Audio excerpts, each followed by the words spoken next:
والله أنا ليه رجعت وايد سالي أقول رجعت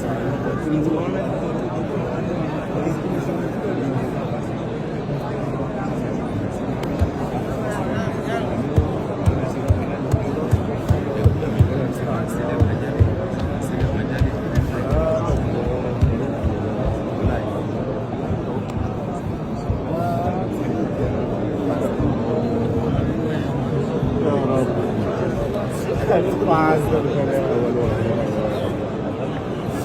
يا رب بعد